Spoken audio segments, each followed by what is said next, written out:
Greetings, everyone. This is Payman Lorenzo, your host, your friend of a Leaders Without podcast. Today, I have another great guest for you, my new friend. Well, not new friend for a while, Sophia Soul from Newcastle, north of Sydney, Australia. And as you can see right now, it's winter there. She's all bundled up and looking great. And we've connected, what was it, a few months ago on the serving circle. And then finally we had a conversation 2-3 weeks ago. And then as soon as we got to talk, I said, yeah, absolutely want to get you on my podcast. And here we are. So Sophia, welcome to the show, my Yes, friend. thank you, and it's an honor. And yes, we've known each other off, for a little while, online, for a little while, Yeah, serving circle. But I'm really excited to be here with you today, Payman. I've been looking forward to it. We've had a few attempts, a few missed times, but we're finally here. yeah, absolutely. Absolutely. We're going to talk about all of your impact, your work, your business, especially I like your motto, which is all about touching lives everywhere, every day. But before that, for people who don't know you, tell us, who's Sophia as a person, as a human being, as a woman? We're going to talk about the business later on, but as a person, as a human being, as a woman, who's Sophia? That's a very good question. I'm not even 100% sure if Sophia knows totally. But for me, the basic answer to that question, or the foundation, is that I really am just a child of the universe. Whether you call it universe or God or Allah, it doesn't matter to me. It's all the same, that I'm a child or I'm a being, part of the universe. And I say that for me because in my life I've had many experiences where the universe really, truly does have my back. Incredible. And I've been, so very, very, very fortunate in many occasions, and taken care of. So I know that if I just surrender to the universe and really connect, I don't say I do it all the time, but when I do, when I practice it and I'm aware of it, then everything is easy, and all my external roles are taken care of. So Absolutely. that's really who I am. But then we can go into my whole story, my physical journey and Well, everything else. we will. Don't you worry. You're not escaping that. Awesome. So what I like to start first with is asking my guests a series of rapid fire questions to get to further know them as a person. Ready? Mhm. Yes. Tell us, what makes you happy? Really seeing other people happy, Mm, truly. And I am a pretty serious person especially when I'm by myself working in front of a computer. But when I can just go down, and especially children, mm. you go out and you just sit in a park or you go watch people. I'm a people watcher, not a people pleaser, a people watcher. Like that. And really just seeing other people happy in today's world. Absolutely. What makes you smile? Talking to Payman. You're a sweet And talker. having a laugh with Payman. And really right now. And then in other times, especially with our community, which we'll get into later, again, seeing the benefit that people are getting from being in Sacred You, I really find that very powerful. Very, Mhm. very, very powerful. And being with dogs, I'm home alone minding 4 dogs. They make me smile. Yeah, love that. Now, what makes you come alive? What sets your soul on fire? What makes your heart sing? Pretty much really the same, because I'm all about connection. Mm, And I'm here to serve the universe, Payman. Like you, I'm just, all my life I've been devoted to the universe, to whatever it wants me to do. And right now it is co-creating Sacred You. And when I see the benefit that people are getting, that the members, when they share their journey and what they're getting out of being in the tribes, that truly makes my heart sing. That's what gets me out of bed every day. Love that. Now, on the other side of the spectrum, what makes you sad and angry? Constant dog barking. At the moment, even though I love them dearly, when they get into that stage where they're just barking like anything, yes, that does get me a little bit frustrated. Mm-hmm. I mean, I really try and see the best in everyone. It's been all my life. I really try and accept where the world is going. But on the other hand, it does make me sad to see what's happening in the world, especially in different places where, we've just lost touch. Majority of the world has lost touch with who we really are individually and therefore who other people are. And it's just sad. It doesn't have to be this way, but it's just sad. Indeed, I'm with you on that. What scares you? That is a very good question. What scares me? Well, I can't say jumping out of a plane. That's enlightening.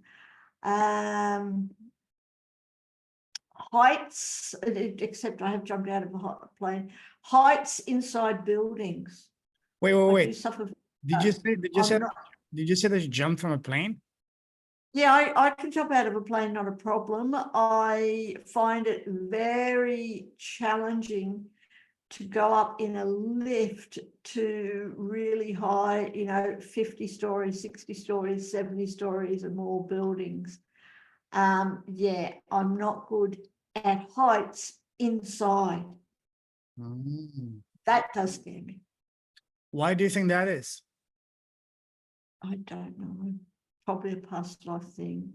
I don't know. So vertigo. I don't know. I can be outside in a building really high, right? But getting up to those really heights inside a lift, yeah, no. Wow, interesting. Okay. What would you say is your number one personal superpower? My one personal superpower is just the connection, connecting with other people, connecting other people to other people, and really being able to see the best in everyone. Yes, that would be it. To see the best in everyone. Love that. What is one thing that you used to value, but you don't value anymore?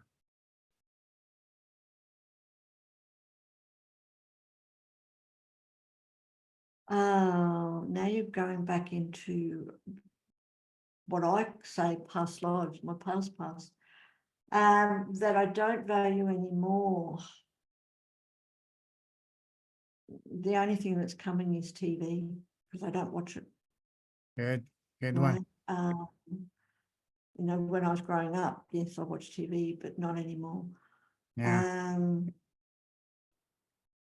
Yeah, that's all that comes. And vice versa. What is one thing that you did not value before, but now you're valuing more and more? Sound healing. Which one? Sound healing. Oh, the secrets of sound healing, the benefits of sound healing. yeah.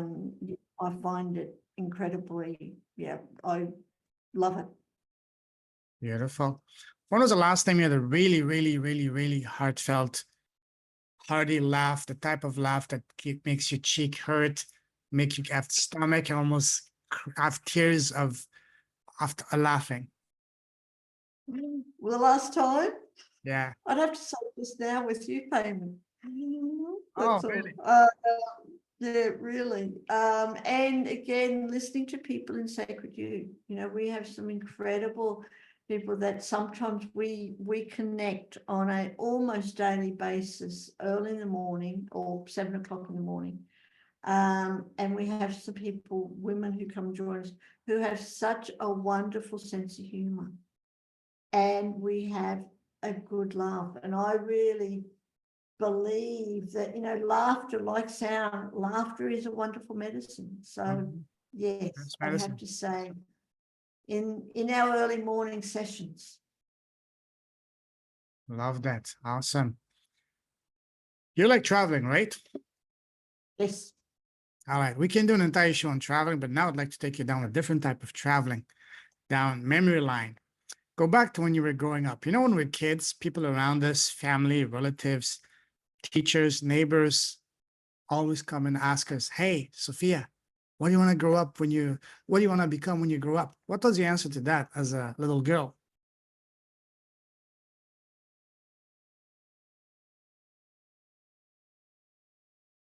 From memory, I don't know if it was a detective or a forensic,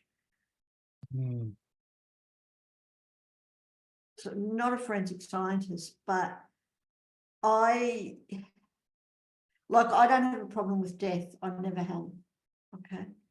And I think it may have been a detective because I'm very good at investigating things.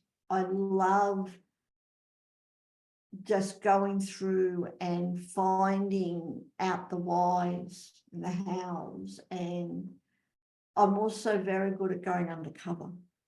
No one would suspect me at doing anything.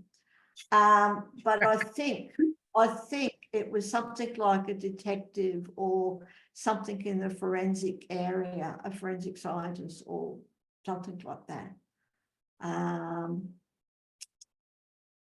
Possibly could have been other stuff, but that's what I remember. Good. Growing up, what was your relationship with school? Did you love school or did you hate school? No, school was not good for me. Again, because of my journey, my story, I went through a lot of bullying. Primary school was nice. I mean, everyone, you know, everyone, for us, when I say primary, it's a lower grades. Everyone grows up together and you all know each other and we all take care of each other. But the higher grades, when you go to a larger school, because I was new and because I looked different and everything else, children, as we know, children can be very cruel on the outside, and I was experienced a tremendous amount of bullying.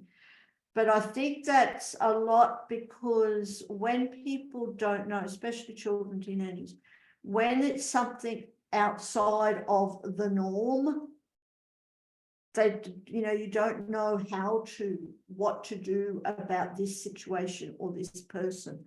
So, and then you've got peer pressure and everyone else. So I was tormented a lot. So no, school and I did not have a very good relationship, which is why I didn't grow up to become a detective, because I didn't continue my education. I went to the University of Life instead. Wow. So when we were in the school, what was your favorite subject and your least favorite subject? English was my least favorite, I would say. English is not my best language. And my favorite was either maths or biology. Again, science, stuff like that. What was it that you did not like about English? What was the English? What was I like about what was it that you didn't like about the English classes? English? And this is honest, because when I was growing up, I developed a really bad stutter because of all the tormenting.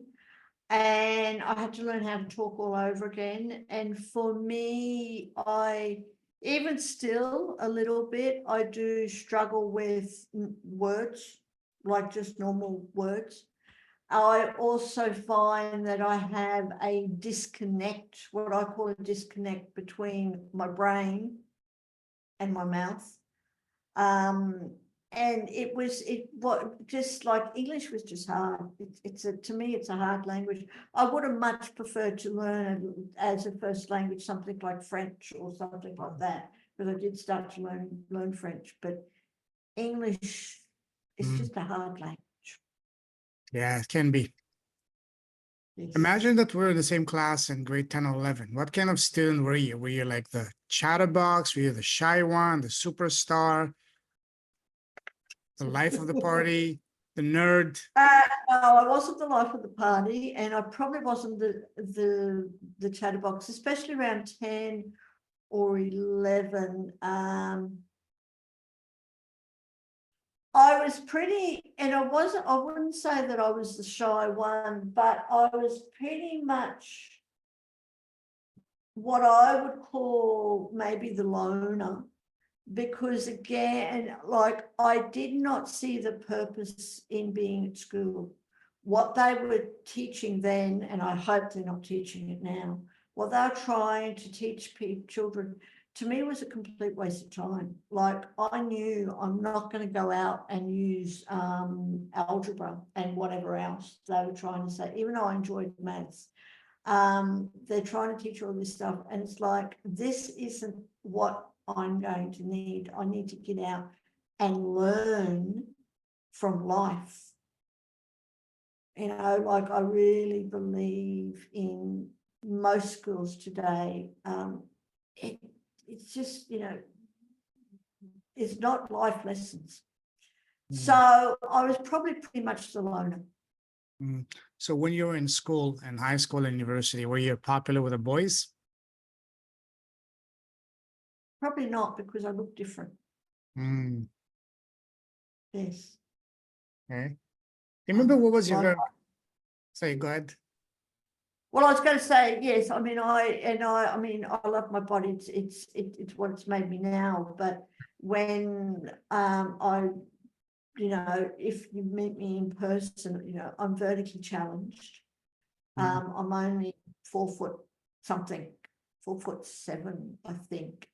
At high school, I might have made 5 foot if I stretched.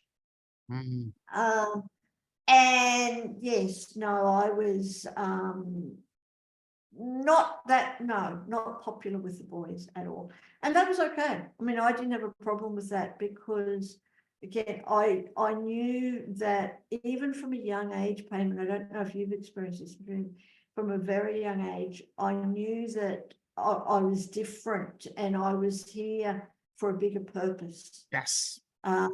This world, I don't believe that, you know, I come from this world, this physical 3D world, that there is so much more to it. So I wasn't interested in all the things of this world that you go through in high school. It just wasn't me. Absolutely. I'm with you. I agree with you. Since I was a kid, I knew right away. I was fascinated, captivated by the stars. Yes. I wanted to be an astronaut. I wanted to be a pilot, things like that. So yeah, absolutely. Now, do you remember what was your very first job? And do you remember how much you get paid the first time you worked in your life? How much I got paid? Probably not very much. No, don't remember that one.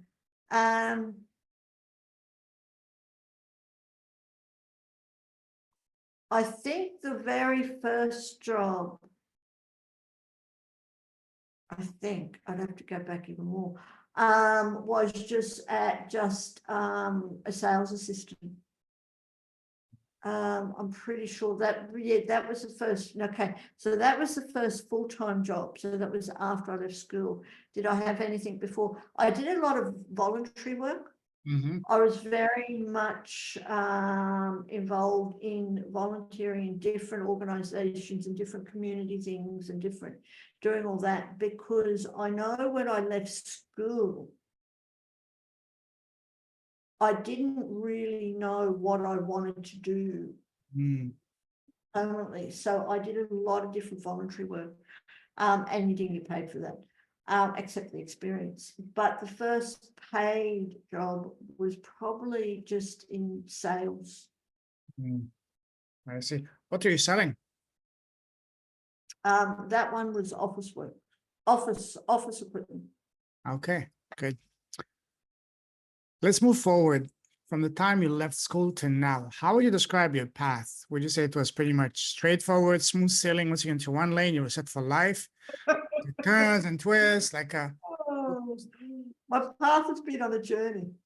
My path is a journey of, I'm not going to say a roller coaster. I'm going to say what's not as bad as a roller coaster.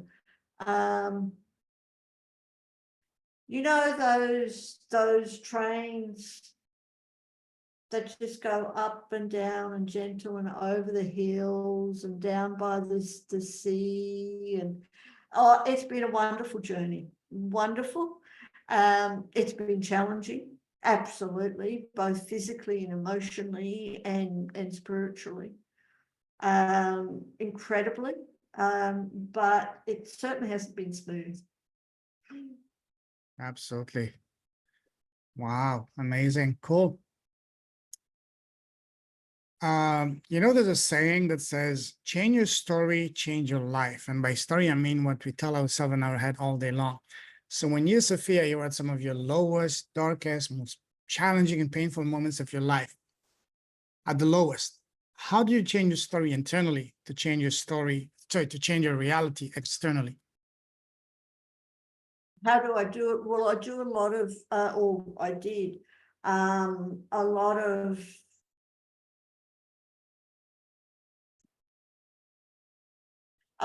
physical exercises to raise my vibration. Right. I've done a lot of work on my self-esteem and empowerment, a lot. Like I've been low when you're talking about when deepest, darkest, there have been times, payment, that I haven't wanted to be here, and I've tried to take myself out. Right. Wow. Like I don't want to continue with this stuff. But there was always a knowing, a deep, deep knowing that, first of all, I believe in karma and reincarnation. So if you take yourself out, you're just going to come back again in the same way. Right. And that's not good. But there's always a deep knowing that, again, there's a bigger picture. So I made the choice, and this was in my, I don't know exactly, but late teens. I started to realize that I am responsible for my life. No one else. Yep. I spent many years blaming my mum, blaming my sister, blaming God, if there was a God. I didn't like God at that stage. Blaming everyone for everything that was happening to me. And then I said, around the late teens, I started to realize, well, actually, it's my life. And I have a choice. I can continue living this way and being the victim, or I can take responsibility for my life and do something about it.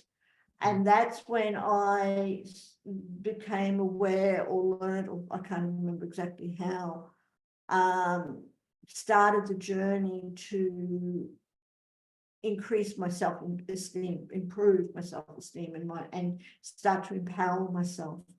And now, I mean, I still get down, we all do, especially, when it's cold, when it's literally cold and dark and whatnot, and things aren't going right. But I now have the tools and the awareness to do something about. There's a choice. Do I like to be sad and down in the dumps all the time? No. So what are you going to do to do about, to get out of it? So speaking of that, was there a specific moment that was literally the turning point where you said, enough of that? I can't keep on telling the same story to myself. I can't keep on feeling a victim. I need to take things into my hands. I'm the one in charge. I'm the one directing things. Was there a specific moment that made you have this switch, or was it something more like progressive over time? Well, both. There were two moments. stuff. One was a physical moment with my body, which I can share if you like. But the other one was like around, I think I might have been even 16, where I just kind of had enough of all the garbage. I was going to say shit.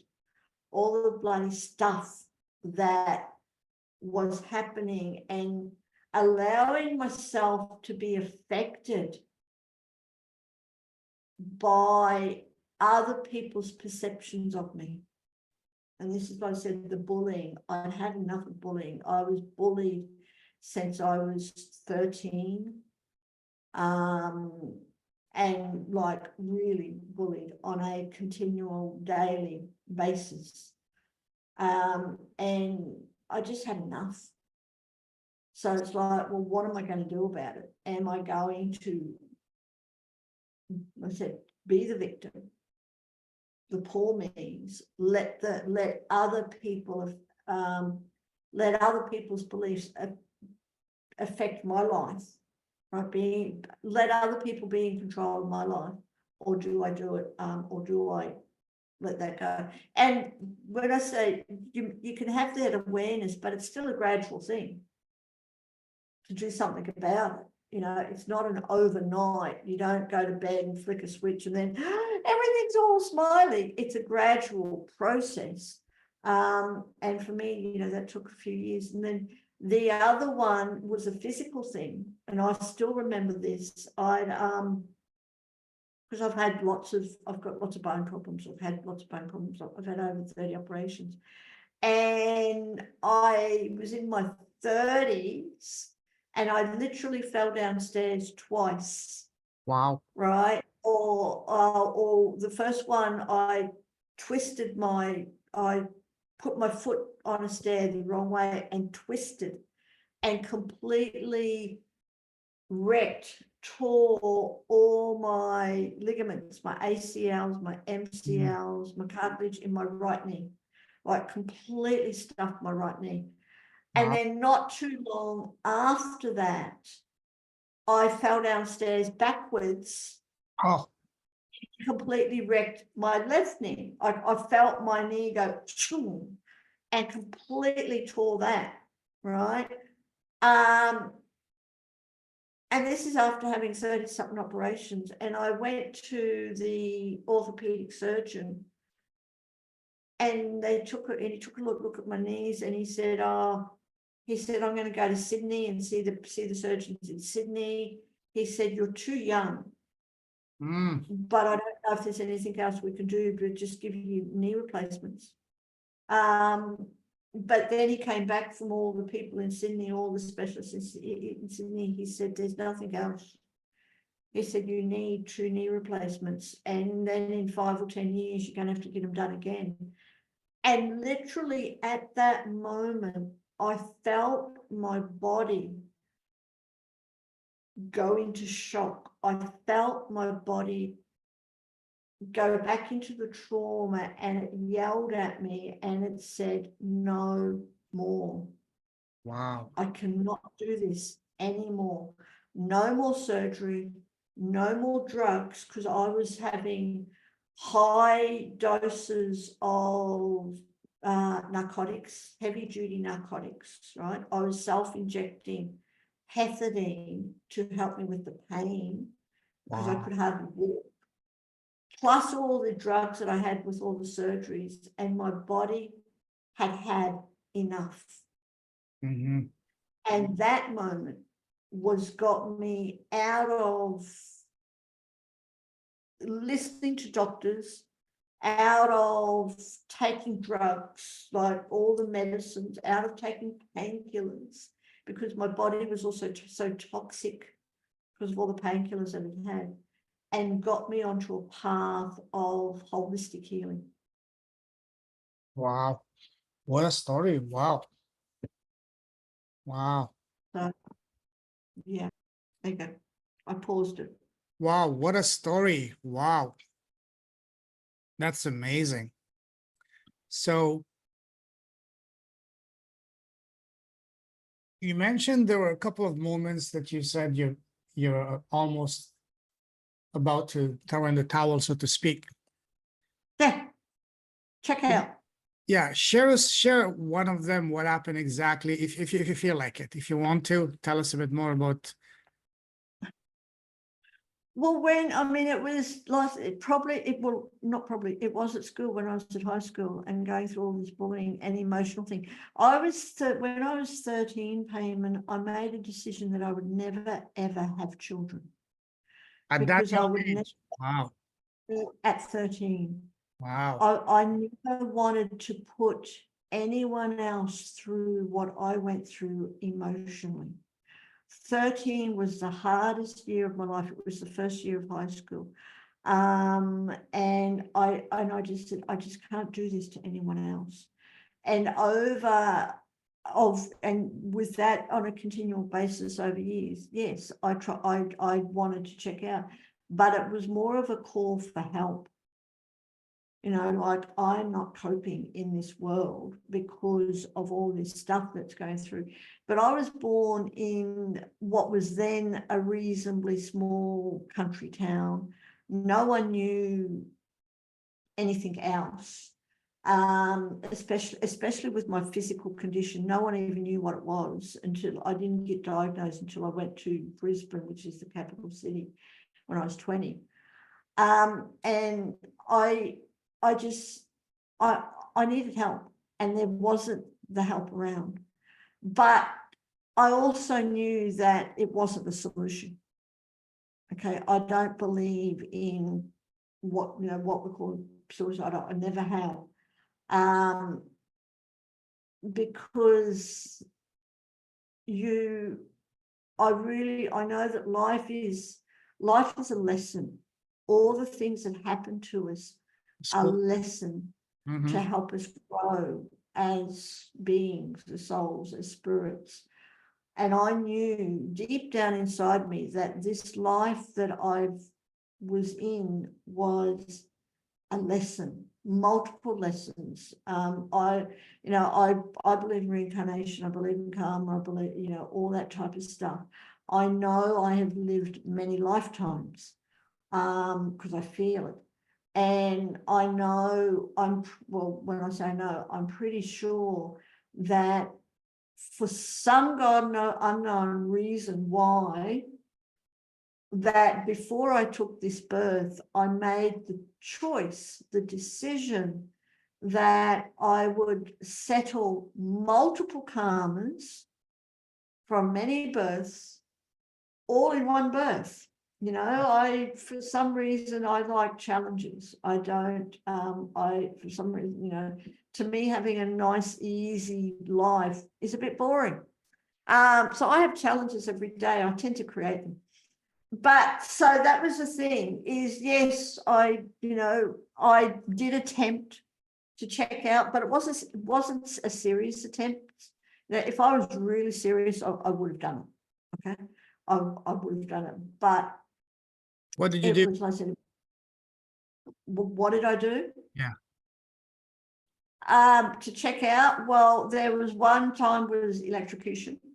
Oh, wow. They put your fingers in the plug?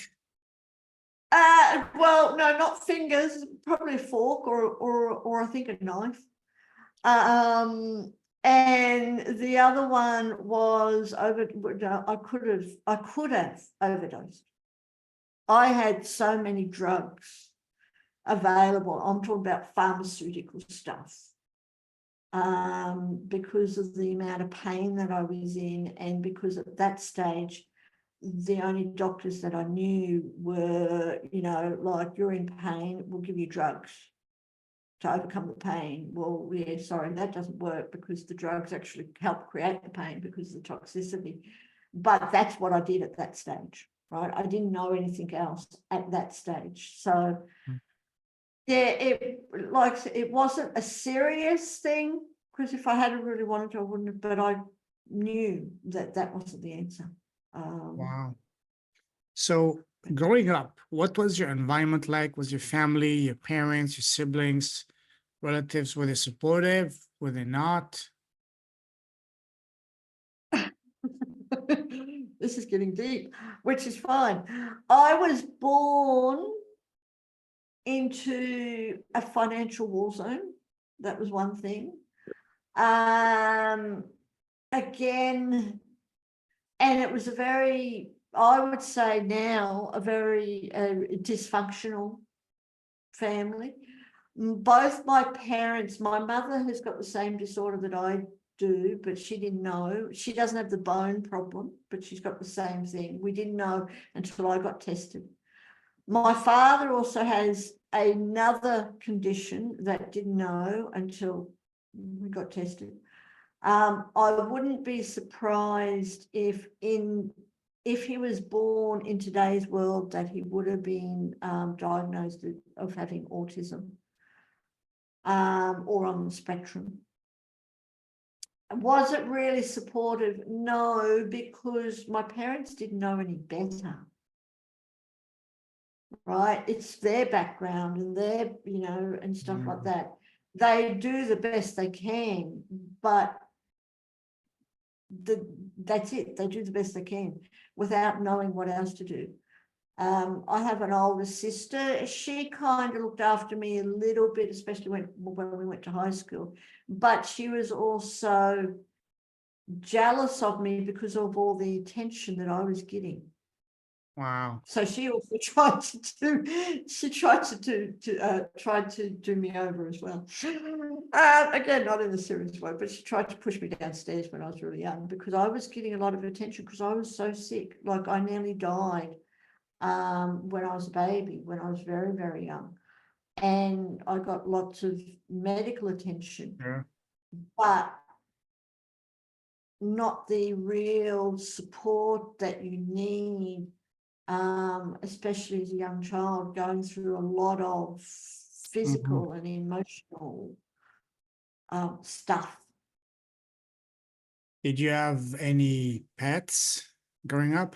Oh, yeah, we had, I grew up on a farm, yes. I had dogs and cats and horses and cows and rabbits and cockatoos. Your story reminds me of another lady on the podcast not long ago. She also grew up in a very difficult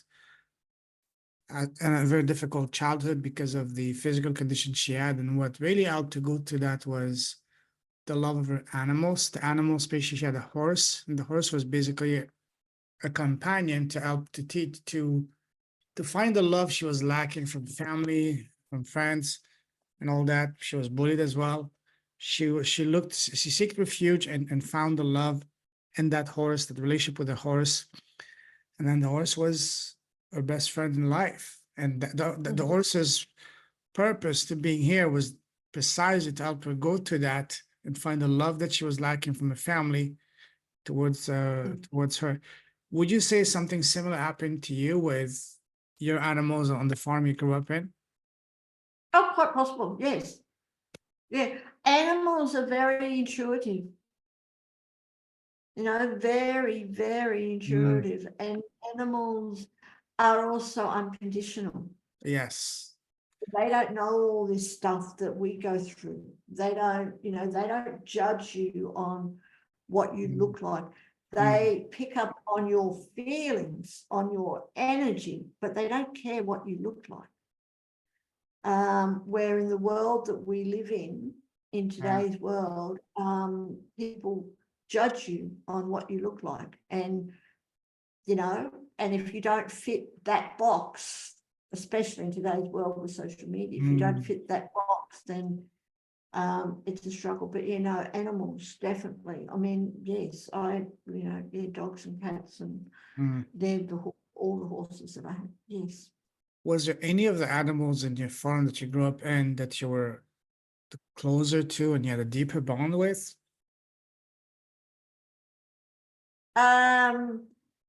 Yes, my dogs and one of the horses that I had. Yeah.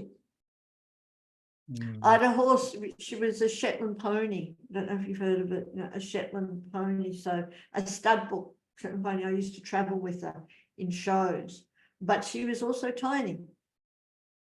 Right, so I could ride her, no problems, because she was tiny.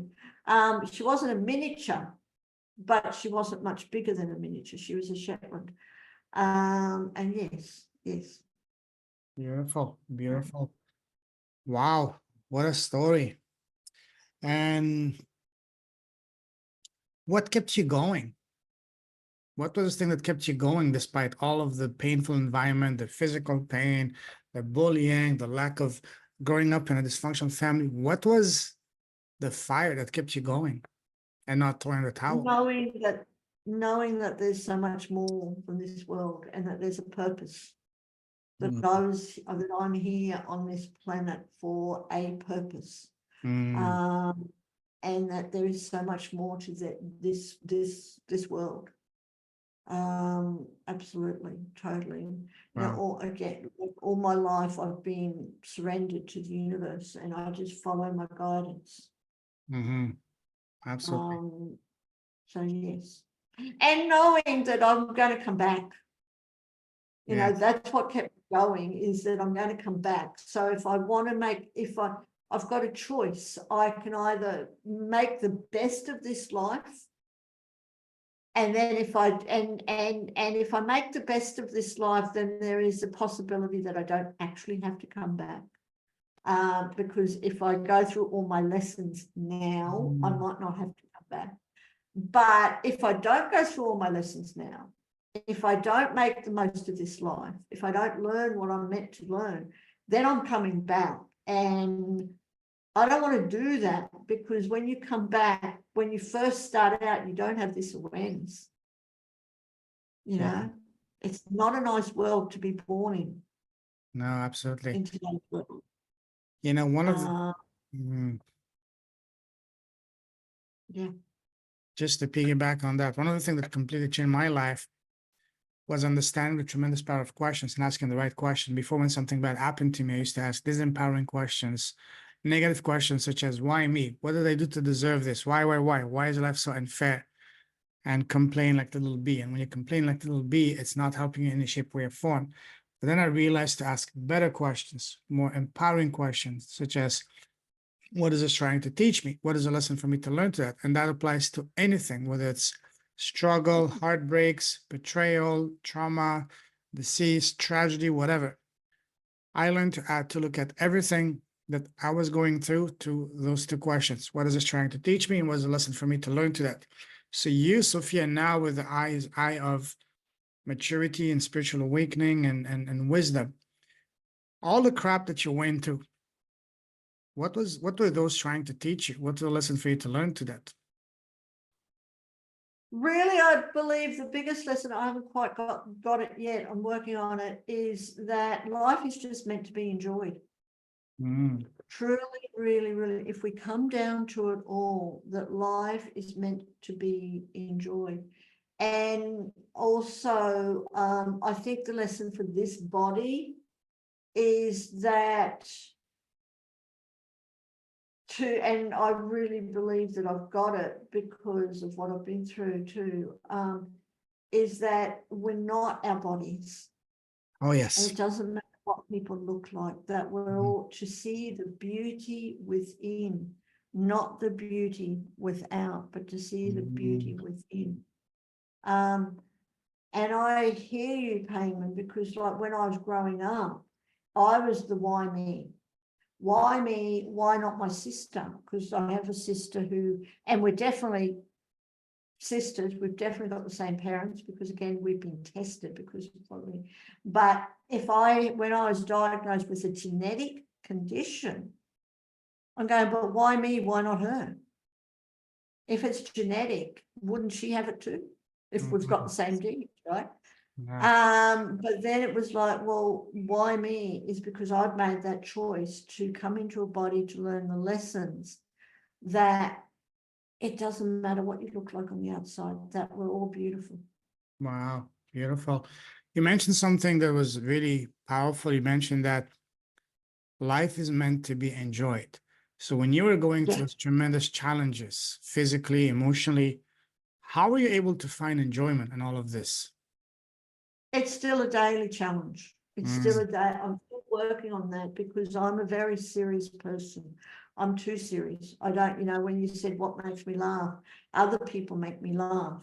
But I don't laugh enough. I know that. So every day I'm working on that to find the joy in everything that we do, everything that I do. But I forget. I'm like, I let life get on top of me. I spend too much time doing work and my vibration goes down, rather than going out and enjoying the sun, enjoying nature. So it's a daily progress, work in progress. It's a daily thing that you can't stop doing. It's the same as, if you want to get the benefits of meditation or yoga or exercise or whatever, it's a consistent, it's not a one-off thing. And for me, to experience joy is a constant, daily, constant thing. Not always successful at it, but we're getting there. Yeah, absolutely. You mentioned earlier that smiling and laughing is one of the best medicines out there. Yes. I heard a doctor say that if every doctor in the planet were to prescribe every person mandatory 30 minutes of laughing each day, within 30 days, 95 to 98% of all ailments in the world would be gone. Because Yes. what is the cause of disease? And the most majority is stress. When you're laughing and smiling, you make your body toxic for stress. And when your body is toxic for stress, it's near impossible, if not impossible, for you to get sick. Exactly. Totally agree. Totally, absolutely agree. I mean, I had if I can share, I had a brain tumor last year. What? Actually, oh my God, I forgot. 4 days ago. 4 days ago was 1 year since I had a brain tumor cut out. Wow. And I totally believe that I manifested it by all the pressure and all the stress that I put myself under, Wow. through work, through creating a global community. But I took that on. No one else said that I had to take it all on. People were telling me not to do so much. I took it all on because I wanted to do it. But in the meantime, over a couple of years, I manifested a blind brain tumor. Wow. Because of the stress. As if that wasn't enough, you added that on top of it. Wow. The icing on the cake, Yeah. so to speak. Yeah. Wow. But, again, it's lessons. And if I don't learn that lesson, that brain tumor is going to come back in probably a bigger way or a more, a more prominent or drastic way. But I think I've learned the lesson. And is to have joy, is to have fun. Yes, we still need to do things in our world. We still need to do that. But the more I have fun, the easier it is and the more efficient things become. Absolutely. What are you doing to have fun or to create enjoyment, fun in your life? At the moment, truly barking at the dogs when they bark. I just go out there because I asked someone, I was talking to someone, I said, how can I find joy in all this dog barking? And they said, bark back at them, and I do. And you do, and it makes you laugh. It makes you laugh because they look at you and go, what the? Yeah. I don't know if you would say that people would call it fun, but for me, I enjoy just going out and being in nature. And I also ask my body and myself, what do you want to do today? And quite a lot, I get like hug a tree. I love nature. I go and have baths. A lot. I'm very fortunate that where I live has a bath that I can have whenever I want. I go out and spend time with people and connect and in community. You know, in Sacred You, we have fun. I do every now and then. I don't do it every week, but every now and then I go to laughter yoga. Wow. That's fun. It's online laughter yoga. You know, have you ever done laughter yoga? Yeah, Which yoga? it's, you know, for no unknown, for really crazy reasons, you just laugh. Absolutely. Wow. You know? Yes, and like I said, and I would love to jump out of a plane at any time. Please don't do that yet. I've, At least I've for a done it parachute. once. I do it anytime. I love jumping out of planes. Have you done that before? Yes, Huh? yes, You've done that? yes, yes. I've How? jumped out of a plane. And can I tell you, Payman, and that was an incredible experience, because one is I have a fear, talking about fears, I have a fear of small planes, right? I'm not the best flyer. I will go up in one of these, you know, huge double-decker bloody Boeings, whatever they call them. But small ones, yeah, no. But I also really wanted to jump out of a plane to overcome that fear. And it's incredible, the mind. This is another really aha moment, if I can share. Sure. The mind is so powerful, right? When I went and jumped out of a plane, especially because I'm small, okay, and I had to tell them that, you know, that I've got the condition. They said, that's okay, that's fine. But on the way to the airport, I just told myself all the way, this is going to be a wonderful experience. This is going to be incredible. I'm so excited. Oh my God, I can't wait. This is going to be really, really fun. I'm going to enjoy it. I can't, you know, the whole way, it was about a 20-minute ride to the airport. The whole thing, this is going to be fun. This is going to be incredible. And then you get to the airport and you get, you know, all suited up and you get in the plane. And I was I was connected to the guy that I was flying, jumping out with. And right at the back of the plane, and I'm sitting here, then they're starting up. This is going to be incredible. This is going to be amazing. I'm going to have such a wonderful time. And they go up to however high they are. It was pretty high. The highest you can go without needing oxygen. And then they open the door, and I'm going, oh my God, like, this is wow. Because if you do jump out of a plane, you've got to make sure you do it over water, right? Well, for me, so you can see the ocean and see everything and the island, and it was like absolutely amazing. It was more powerful than walking on fire. It was incredible. And the only thing that I didn't like is, like, and then you jump and you are free falling, like you're flying. And it's like, wow. And you can see, it's like, just wow. And for me, it was incredible. The only thing I didn't like is when he pulled the chute, he didn't tell me. Like, he didn't tell me when he was going to pull the chute. So I wasn't prepared. So my body literally went through my head. And it was like, that hurt. That hurt a lot. But then you're coming down, and it's incredible. So I really recommend for you and anyone else who's listening, go jump out of a plane. Oh, absolutely. It's out of my bucket list. Absolutely. Wow, what an experience. What an experience. Wow. I've walked on fire, you know, I've done the Tony Robbins walk on fire stuff, and that was pretty bloody good too. But jumping out of a plane is incredible. Overcomes the fear of small aircraft. Oh, absolutely. Wow. Wow. That's amazing. Listen, Sophia, we definitely going to do a part 2. Let's call it a day for today. If someone wants to connect with you, what's the best way to do so? Probably through our website, which is sacredu.love. So sacredu.love.